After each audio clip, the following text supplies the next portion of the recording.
발화지연 시간이라고 부르는 것은 가연성 혼합기가 발화가 될 때까지 기다려주는 시간이겠죠. 그걸 결국 발화가 지연되는 시간이니까. 근데 조금 고급스럽게 가연성 혼합기가 활성화되는 데 필요한 시간 이렇게 얘기를 합니다. 자, 그래서 이런 것들 보신 적 있을 거예요.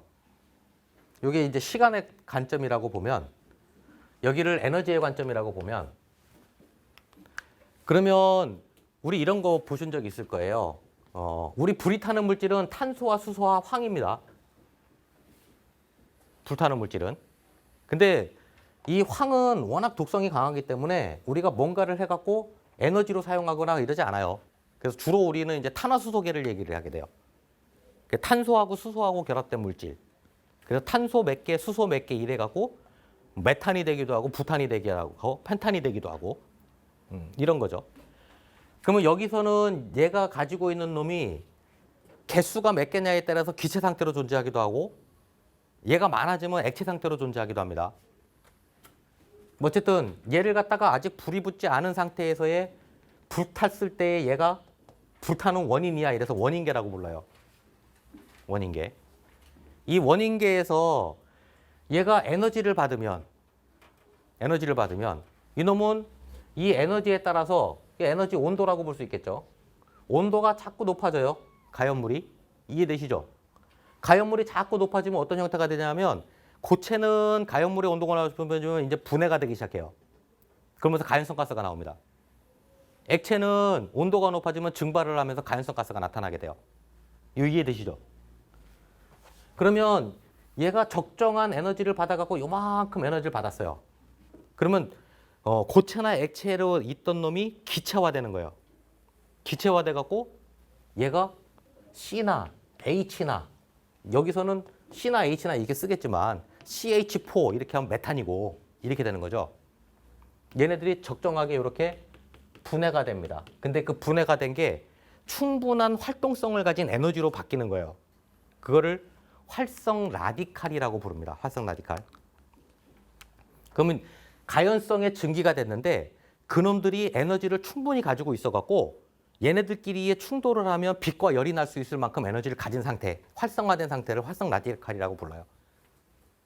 이런 활성 라디칼화된 상태를 전이 상태라고 부릅니다. 전이 상태. 그러면 이 전이 상태를 가지고 있는 C나 H나 O나 이런 놈들이 서로 충돌을 해요. 충돌을 하면 내가 가지고 있던 에너지를 갖다가 놓쳐. 이해되시죠? 그러면 밖으로 열하고 빛이 쏟아져 나와요. 그걸 우린 연소라고 부르는 거예요. 그래서 얘네들의 충돌 이론이라고 부르는 이론이 있는데 이 활성 라디칼끼리 서로 정충돌을 해요. 정충돌을 하면 지가 가지고 있던 에너지를 갖다가 밖으로 내놓게 돼요. 그러면 외부, 개 밖에서 봤을 때는 막 불타면서 빛과 열이 나고 있는 거야. 요 이해되세요? 그럼 충돌 빈도가 높으면 높을수록 연소는 빠르다라고 얘기하는 거예요. 그래서 우리가 기체의 연소 속도는 이 아레니우스라는 사람이 만들어낸 식이죠. 충돌의 이 활성 라디칼이 충돌하는 빈도수가 많으면 속도가 빠른 거예요. 연소는. 이해되시죠? E 마이너스 RT분의 E 이런 공식 보신 적 있을 거예요. 결국 활성화된 라디칼의 충돌 빈도가 많으면 연소 속도는 빠른 거야. 빛과 열이 많이 나는 거야. 이해되시죠? 그때 활성화 에너지가 작으면 가연물의 온도가 높으면 얘는 연소 속도가 빠른 거야. 이런 관점을 얘기를 하는 겁니다. 자, 어찌됐든 얘가 이런 전이 상태를 통해 갖고 충돌을 해요. 그럼 빛과 열이 나옵니다. 바깥으로. 이게 이제 연소 생성물 중에 하나인 거죠. 그러고 나서 얘가 빛과 열을 내놓으면 그 다음에는 생성계라고 부르는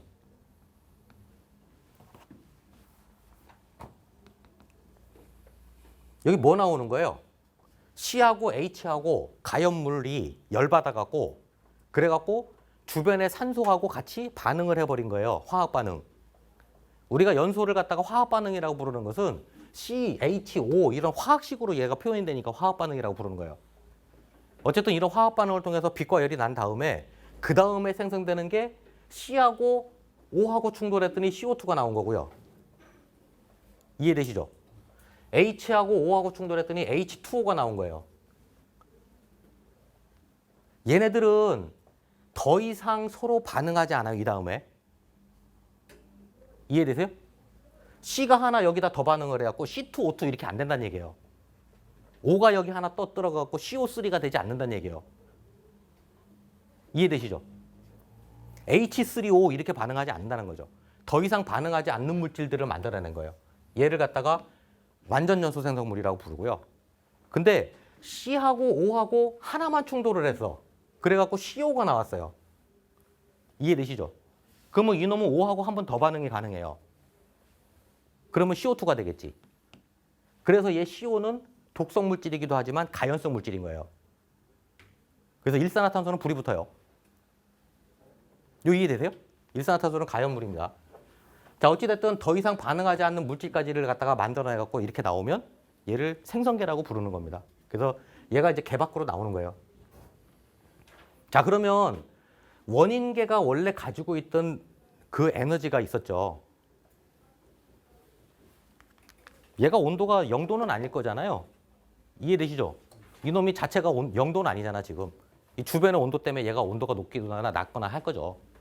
그러면 거기에다가 외부에서 어쨌든 간에 흡분혼연배, 흡열이 들어가면 열을 얘한테 주면 그러면 얘가 온도가 뜨거워질 거예요, 지가. 온도가 뜨거워지다가 여기서 나오는 가연성 가스가 활성화되고 그놈이 활성화된 놈이 밖으로 나오면 이해되시죠? 그러면 걔네들끼리 정출 돌아가면서 빛과 열을 내고 생성계로 빠져나옵니다. 자, 그러면 불탈 수 있는 조건을 만들어주는 여기까지를 갖다가 뭐라 부르냐면 얘를 활성화시키는 데 필요한 에너지라 그래서 활성화 에너지라고 부릅니다. 그럼 결국 불이 붙는다는 얘기는 얘가 활성화가 돼야 된다는 얘기예요. 이해되시죠? 그래서 한간에는 이 활성화 에너지를 발화 에너지라고도 불러요, 그냥. 자, 어찌됐든 그러면 이 가연물이라는 놈이 열을 갖다가 전달한다 그래갖고 순간적으로 불나지 않는다는 거죠. 이 에너지가 굉장히 세게 들어오면 순간으로 불나겠지만 이해되시죠? 그러면 얘가 이만큼까지 활성화되기까지 요 시간이 필요한 거예요. 시간. 활성화시키는 데까지 필요한 시간. 요거를 발화 지연 시간이라고 봅니다. 요 관계 이해되세요? 그래서 얘를 발화 지연 시간이라고 부르고 그럼 발화 지연 시간이라는 놈이 결국에는 뭐 어쨌든 자 그래서 발화 지연 시간은 그래서 가연성 혼합 기체가 활성화되는 데 필요한 시간을 얘기를 해요. 자연 발화 온도가 높으면 발화 지연 시간은 깁니다. 여기가 발화되는 온도라고 보면 그럼 이해되시죠? 이게 여기가 아니고 여기면 그러면 얘를 활성화시키는 시간은 길어져야 되겠죠, 당연히. 그래서 발화 온도가 높을수록 발화 지연 시간은 길어요. 반대로 발화 지연 시간이 여기서 발화되라는 시간을 알면 그러면 발화되는 온도가 얘는 어느 정도 되는구나라고도 알 수 있는 거예요. 그래서 발화 온도가 높아지면 높을수록 높은 물질일수록 지연 시간은 길어지게 돼 있습니다. 그래서 관계식을 하나 갖고 있네요. 관계식 보니까 로그 T는 이 발화 지연 시간은 결국 RT분의 E 플러스 B 이렇게 얘기를 합니다. 얘는 상수예요. 상수. 상수는 고정값이라는 얘기고요. 얘는 기체 상수입니다. 0.082. 이것도 고정값이에요. 얘가 왜 기체 상수가 들어가냐면 가연성 기체로서 얘가 역할을 하고 있는 거니까. 다만 그러면 활성화 에너지가 낮으면 발화 지연 시간은 짧아져요. 빨리 붙는다 이런 얘기입니다. 이해되시죠? 가연물의 온도가 높으면 높을수록 발화 지연 시간은 짧아집니다. 이 관계 이해되시겠어요? 얘가 활성화 에너지인데 활성화 에너지가 요만큼이에요. 요만큼. 그럼 이놈보다는 이놈이 빨리 불 붙겠죠. 요 관계 이해되시죠? 얘는 요 온도에서 불 붙을 거잖아요. 요 놈은 이 온도에서 불이 붙을 거고. 활성화 에너지가 작은 놈은 발화되는 지연 시간이 짧습니다. 이해되시죠? 가연물의 온도가 여기가 아니라 여기예요. 그러면 불 붙는 시간은 빨라지겠죠. 이해되세요? 그래서 가연물이 온도가 높으면 발화되는 지연 시간은 짧아지게 되어 있습니다. 이런 관계를 나타내고 있어요. 자, 그래서 우리가 이런 거 얘기하잖아요. 얘네들끼리 반응하는 거를 그래서 빛과 열을 계속 내면서 반응하는 걸 연쇄 반응이라 부르고, 이놈들끼리 서로 계속 반응하고 있는 거예요. 그걸 연쇄 반응이라 부르고, 그럼 지들끼리 충돌 못하도록, 정충돌을 못하도록 뭔가 약품을 써갖고 니하고 부딪히기 전에 내가 너 뺏어올게. 이게 라디칼 포착 이론이라고 부르는 연쇄 반응 억제인 거죠. 그래서 연쇄 반응 억제 소화를 얘기를 하는 겁니다. 그럼 연쇄 반응 억제 소화라는 것은 가연물을 냉각시키는 게 아니에요. 이해되세요? 기상에서 불꽃이 막 타고 빛과 열을 내고 충돌하고 있는 거를 갖다가 얘를 뿌림으로써 불꽃을 없애버리는 거야. 그냥 사그러뜨리게. 그걸 연쇄 반응 억제라고 부르는 겁니다. 자, 우리가 어떤 물질을 이렇게 만드는 거를 뭐라 그래요? 정촉매라 그러죠. 정촉매. 그래서 아까 촉매 역할을 하면, 정촉매 역할을 하면 활성화 에너지가 작아지는 역할을 해가고 연소가 되게 잘 된다라는 거예요.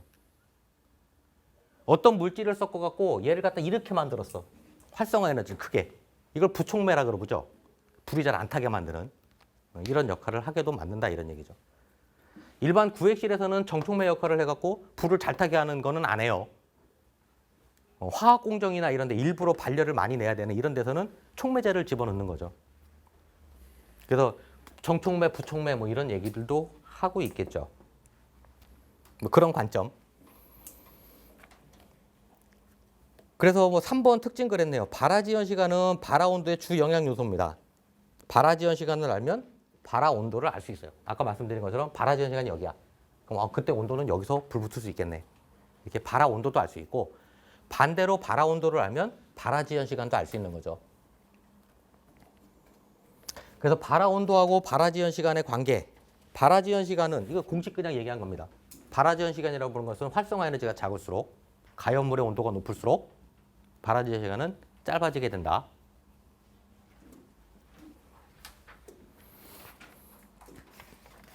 그래서 공식을 쓰시면 공식을 이용해 먹어야 돼요.